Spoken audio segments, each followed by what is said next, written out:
Hello, again live for you. Today we are here on the occasion of the foundation of Bharatiya Janata party. तो Bharatiya Janata party जो है वो 6 अप्रैल 1980 को आई, इसका स्थापना हुआ था और 1984 में 2 सीट से ये हार गई थी, जिसके बाद आज ये 300 से ज़्यादा सीट से बहुमत में और सरकार चला रही है। इसी पर हमारे आज इस अवसर प्रधानमंत्री पर द्वारा कुछ मैं दिशा बीजेपी के निर्देश। प्रत्येक कार्यकर्ता का ध्यान एक बहुत ही गंभीर चुनौती की तरफ भी ले जाना चाहता हूं। आपने देखा होगा एक ऐसे प्रकार का सिलसिला शुरू हुआ है, एक नई प्रकार की व्यूहरचना सार्वजनिक जीवन में आई है। और क्या है? आज गलत नैरेटिव बनाए जाते हैं। कभी सीए को लेकर, कभी कृषि कानूनों को लेकर, कभी लेबर लॉ को लेकर। बीजेपी के प्रत्येक कार्यकर्ता को समझना होगा कि इसके पीछे सोची समझी राजनीति है। ये एक बहुत बड़ा षड्यंत्र है। इसका मतलब है देश में राजनीतिक अस्थिरता पैदा करना।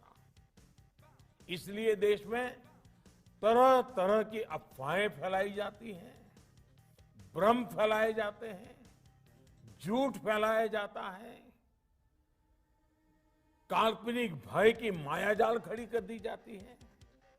कभी कहा जाता है कि संविधान बदल दिया जाएगा, कभी कहा जाता है आरक्षण समाप्त कर दिया जाएगा, कभी कहा जाता है नागरिकता छीन ली जाएगी, कभी कहा जाता है किसानों की जमीन छीन ली जाएगी।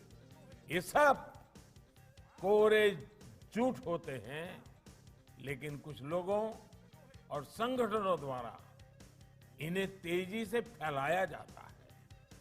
हमें इस विषय में बहुत अधिक चौकन्ना रहने की जरूरत है। हमें बहुत जानकारी के साथ देशवासियों के बीच जाते रहना होगा, उन्हें जागरूक करते रहना होगा। ये काम कुछ लोग जो ये अफवाहें फैलाने का काम करते हैं, नैरेटिव बदलने का काम करते हैं, काल्पनिक भय खड़ा करते हैं, ये जो कुछ लोग हैं ज्यादातर तो वो हैं जो अपनी पराजय को स्वीकार न कर पाने की वजह से करते रहते हैं। कुछ लोग अपने राजनीतिक स्वार्थ की वजह से करते हैं। कुछ लोगों की भाजपा से जन्मजात दुश्मनी है, इसलिए करते हैं। लेकिन ये लोग ऐसे कार्य कर रहे हैं जो देश को बहुत लंबे समय तक नुकसान पहुंचाएगा। इसलिए बीजेपी के हर कार्यकर्ता को सतर्क रहना है। इन लोगों की सच्चाई से देश की जनता को सावधान करते रहना होगा।